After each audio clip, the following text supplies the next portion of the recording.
Gambaran umum tentang sejarah mata uang rupiah Indonesia barangkali bisa kita awali dengan mata uang Hindia Belanda. Sebelum Indonesia merdeka, mata uang yang digunakan di wilayah kita adalah mata uang Hindia Belanda yang dikenal dengan sebutan gulden ataupun riksdalder. Mata uang ini digunakan selama masa kolonial Belanda di Indonesia. Kemudian mata uang Republik Indonesia. Setelah Indonesia merdeka pada tahun 1945, pemerintah Republik Indonesia mulai menerbitkan mata uang sendiri. Pada tahun 1946, rupiah pertama kali diperkenalkan dengan nilai tukar sekitar 3,8 rupiah per $1 Amerika Serikat. Namun selama periode awal kemerdekaan ini, nilai tukar rupiah mengalami fluktuasi yang signifikan karena kondisi ekonomi dan politik yang memang tidak stabil waktu itu. Lalu revaluasi mata uang. Pada tahun 1950, pemerintah melakukan revaluasi mata uang dengan mengganti rupiah lama menjadi rupiah baru dengan rasio 1000:1. Ini dilakukan untuk mengurangi inflasi dan memperbaiki nilai tukar. Kemudian 1965 dan krisis moneter 1997-1998. Indonesia mengalami krisis ekonomi pada moneter yang signifikan pada tahun 1965 akibat konflik politik dan konfrontasi dengan Malaysia. Kemudian krisis moneter Asia pada tahun 1997 dan juga 1998 mempengaruhi nilai tukar rupiah secara drastis, menyebabkan penurunan nilai tukar yang sangat cepat dan inflasi yang tinggi. Lalu penggunaan koin dan uang kertas. Selama sejarahnya, rupiah dikeluarkan dalam bentuk koin dan uang kertas. Pada beberapa periode terjadi perubahan dalam desain dan denominasi koin serta uang kertas, mencerminkan perkembangan politik dan sosial di Indonesia. Lalu perubahan desain. Selama bertahun-tahun,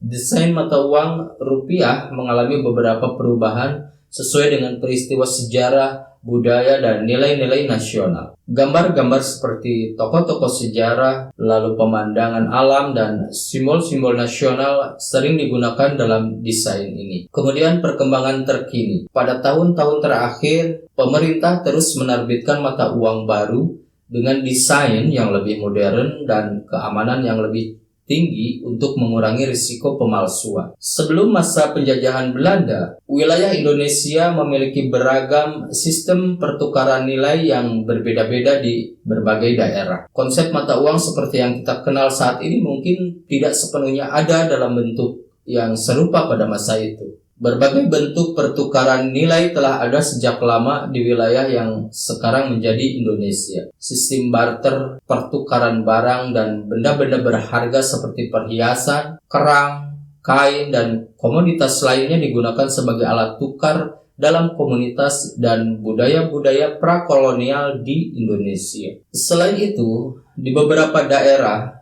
bentuk-bentuk uang yang lebih khusus digunakan, misalnya saja ada uang kerang. Di beberapa tempat di Kepulauan Maluku, kerang laut seperti uang gonggong dan uang siput digunakan sebagai bentuk pertukaran nilai. Kemudian ada uang emas dan perak. Beberapa kerajaan kuno di Indonesia seperti Sriwijaya dan Majapahit menggunakan mata uang logam seperti koin emas dan perak. Mata uang semacam ini memiliki nilai intrinsik berdasarkan bahan dasarnya. Selanjutnya ada uang jagung. Di daerah Nusa Tenggara, terutama Sumba, digunakan uang jagung yang terbuat dari bahan dasar tumbuhan jagung kering yang diikat menjadi tali. Lalu ada uang sagu. Di Papua, uang sagu digunakan yang terbuat dari pati sagu yang diolah dan dibentuk menjadi lembaran-lembaran sebagai bentuk nilai tukar. Kemudian ada uang ulu. Di beberapa daerah di Kalimantan, uang ulu digunakan